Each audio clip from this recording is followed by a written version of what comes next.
It was a heck of a 12 months, and I don't know. I just try to take things as they come. You know, he didn't look too far ahead. Obviously, when we made some additions to the team, you know, we thought we could be good, but we had no idea what the health status was and all those things. And again, you just got to go take the guys you got and go play and manage it the best you can, and then look at the opponents and try to figure out a way to beat them. And it was a great group, though. They really played together. I thought they really fought hard. They were tough-minded. They didn't seem like this was wearing on them at all. 2 months of playoff basketball. They never seemed tired to me mentally. They kept wanting the film sessions. They kept wanting to walk through things. They kept wanting to keep learning and improving, and I think that was a big key because we had to do that in the playoff run because we really hadn't had all that much time together. Steve on the right side on the fourth row. Steve Eschmaner, NBA.com. Nick, every Eastern Conference team that began the season aspiring to get to the finals knew there was a good chance that they would run into the Golden State Warriors. How much does it add to what you guys have accomplished that you beat a team that will be considered one of the greatest in league history? Well, I mean, first of all, you're right. I think you thought get through the East and the chances were you were going to be playing Golden State. I mean, I probably stayed up late and watched Golden State more than anybody just for the heck of it, right? Just to see what they were doing and all that kind of stuff. Yeah, I don't know. It means a lot for our city and the country and for these players, staff. You know, an incredible group of people. My assistant coaches and the support staff, and I don't know if it would have meant any more or any less, to be honest with you. You get the win and you're just happy you got it and celebrate that fact. As you saw the attrition in there. Nick Nurse, the fifth rookie head coach in the last 50 years to lead his team to the World Championship. Paul Westhead, Pat Riley did it for the Lakers in the early 80s. But it has now happened 3 times the last 5 years. Steve Kerr, Ty Lue, now Nick Nurse has joined the list. If you hear me chuckling, it's because I look up to my right and I can see Pascal Siakam. Get yourself together, young man. What? Go ahead and pop that. Go ahead and pop that bottle. Well, the bottle's been popped. The bottle has been popped. We got Cameroon represented. It's been going on. We got goggles. We got hats. We got, and we got world championships. And these are moments when guys sit down to talk on the show with us, when maybe you take a deep breath and maybe it hits you. And if it does, and you realize right now you're a world champion, how do you put in words what that represents? Oh, man. Hopefully I can talk to you, but just do your best. It's amazing, man. It's amazing. It's amazing. Great to be here. We worked so hard, and you know, I have the flag with me, Cameroon, being able to represent Africa in general. And you know, it's an amazing feeling just being here and having the opportunity to be at the highest stage and be able to perform like we did and get a championship. So it's amazing. Toronto, all the fans deserve this, so it's an amazing feeling.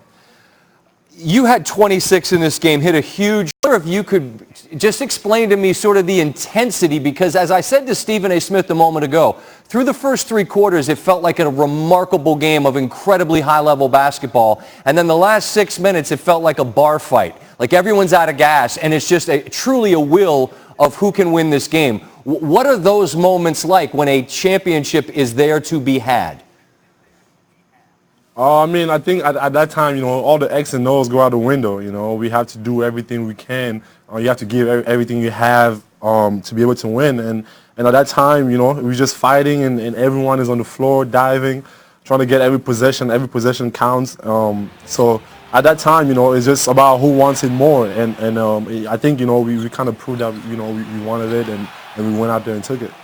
Fred VanVleet's a guy that says bet on yourself, and that's what he's been doing ever since he wasn't picked. Push comes to shove in the fourth quarter. It's a tie game, and he's burying shots that give you guys the lead. What would you say about your belief in him and what he showed the NBA in this game and in these finals? Yeah, I always say, man, that's my favorite player to watch in the NBA. Why? You know, it's amazing, man. The guy, you know, he never seems to be, you know, it's kind of sped up or anything like that. He always himself, and he's always cool. He one of the guys that, man, one of my best friends, and just being able to have this moment with him, man, like at the highest stage, seeing him perform like he did for us was huge. I'm just so happy for him, man. I'm excited for him, and I'm happy. And I know there's this joke around about his kid and all that. You know, that made him happy. But hey, it's amazing, man. That's my guy, man. I'm always happy for him, and I'm just glad that he's on my team. Pascal, last thought, and you and I covered this a little bit last time. I share with you, I know what it is to lose a pop, and you've talked openly about that. When you have a quiet moment tonight, when the champagne's done, and you're just sitting thinking about Dad, what would your thought be about what tonight would have meant to him? Oh man, I hope I can kind of like put it into words. It's incredible, man. I'm so blessed, and I think when you go through hard times like I did, and him passing away, and me not being able to go home and be there with him. And kind of like my whole family telling me to stick to school and my dream and continue to work hard. And moments like this, man, there's not much you can say about it. I wish he was here, and every single day, like I go out there and play for him. I'm just happy that I'm able to keep his name alive, man, and his legacy, and I'm just excited to be part of that. It's I don't know what to say, man. I'm just talking, but. I'm just so happy right now, and I wish he was here. I know my family's excited, and we just so happy for this moment.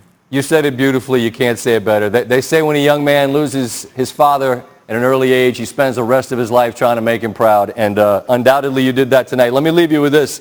The last three guys with 25 and 10 and a road win that clinches a title are a guy named LeBron, a guy named Dwayne Wade, a guy named Shaquille O'Neal, and now you. So that's the company you're keeping tonight, man. That's the list you're on. Go get into that champagne. Celebrate with your guys. Congratulations on this remarkable step in your journey, Pascal. Thank you for your time.